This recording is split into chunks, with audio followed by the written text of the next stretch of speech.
2024, I was able to finally bring my weight down from 179 pounds to 159 pounds and keep the weight off and maintain my body weight anywhere between 159 and 162 pounds with pretty minimal effort and without having to resort to any kind of extreme dieting or extreme caloric deficits.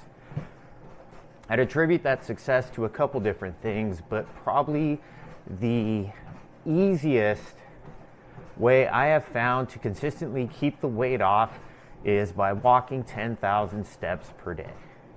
And I know you've probably seen a million shorts and a million videos by this point talking about 10,000 steps a day and how it's a magical number. The reality is the number itself has no magic to it. 10,000 really isn't that much better than 9,000 or maybe even 12,000, but it's an outstanding benchmark. It's a nice, clean, round number. And what I found is days where I consistently hit 10,000 steps are days where I got either a 30-minute to 60-minute walk in at the gym on the treadmill. Currently, my setting is 3.3 miles per hour at a 2.5% incline, so nothing super crazy. And those are days where I find I'm on my feet way more, either at work or at home chasing around my kids, or just out working on the yard and kind of not a sedentary day, for lack of better words. This here is my handy dandy Amazfit. I don't know if you know how to pronounce that better than me, let me know in the comments.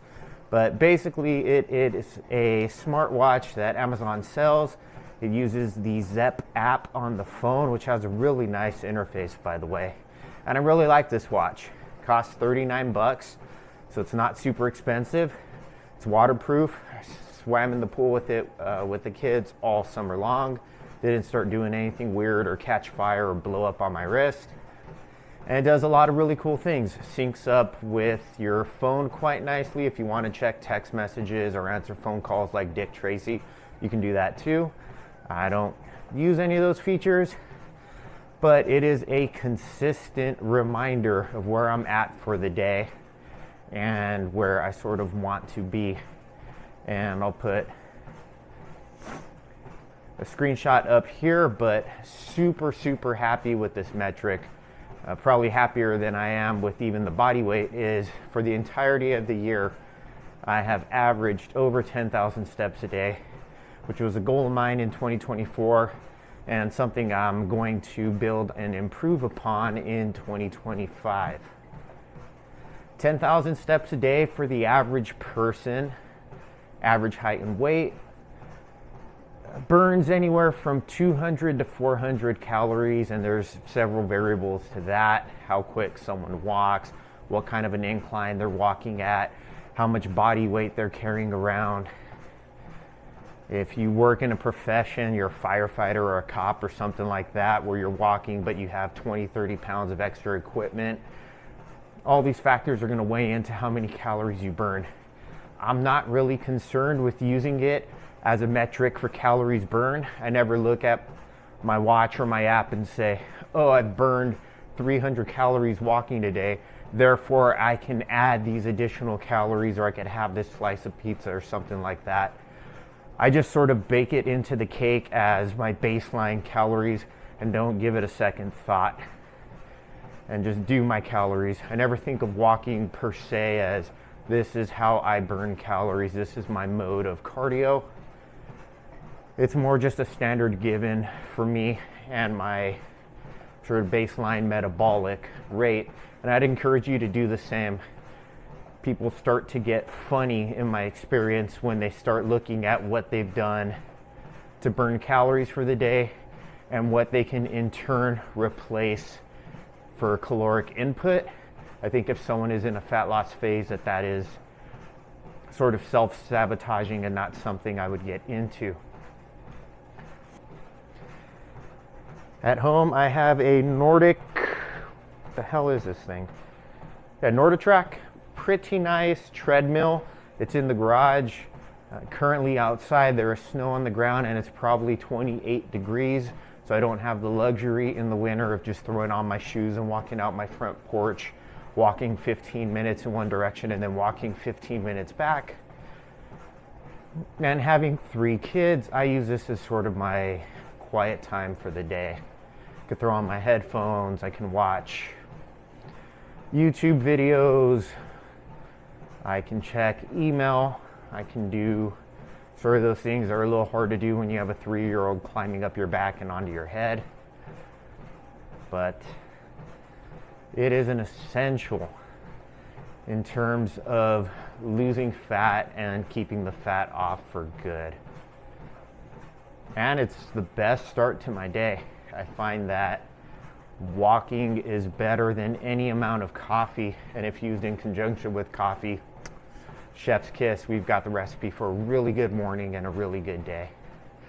In terms of the amount of calories people can burn from walking versus doing more conventional forms of cardio, running or stair stepping or using an elliptical or doing high intensity interval training, some of that HIIT stuff, walking is it for me. I never feel discomfort in my feet, my ankles, my knees, my hips. Whereas running, if I go running for even 20 minutes, the next day I'm gonna feel some soreness in my legs and throughout my body because I don't do it very often. Okay, I don't really do it ever. And then that jeopardizes the quality of a leg workout. I'm on a push-pull leg split, so I'm training legs twice every 7 to 8 days. And I'm not, at least from what I'm trying to do with my body, trying to compromise the quality of my leg workout for the sake of running. Running really isn't for fat loss. There's nothing magical to it. It's really good training for the heart. So I'd encourage anyone watching this who says, oh, but I really want to run or I want to lose weight so that I can get back to running. If running's something you enjoy, cool, but just understand that you are doing it to train the heart. Know why you're doing it. On an hour for hour basis, one burns maybe another 100 to 200 calories running versus walking, but potentially beating their body up or something like that. And congratulations, you've earned another 20 grams of peanut butter. Like, I'd rather just eliminate a tablespoon of peanut butter from my day or 1 egg or something like that and not have to run, but to each their own.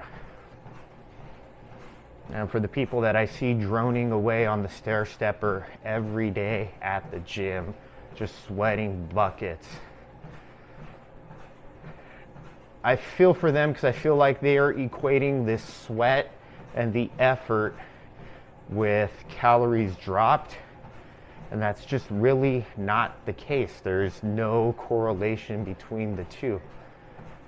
Someone can cut 400 calories of food out of their diet, not sweat a drop, and consistently over time, that person versus stair stepper person is going to lose way more body fat.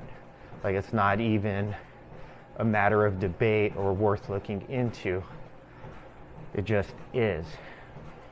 Now, if you enjoy the stair stepper because, I don't know, you're a sadist or something like that, have at it. But that's not part of my get down. And again, super taxing on the glutes, taxing on the quads. If we are looking to build muscle and lose fat, we want to save that energy in the legs and that work capacity for when it's going to matter for putting on some muscle.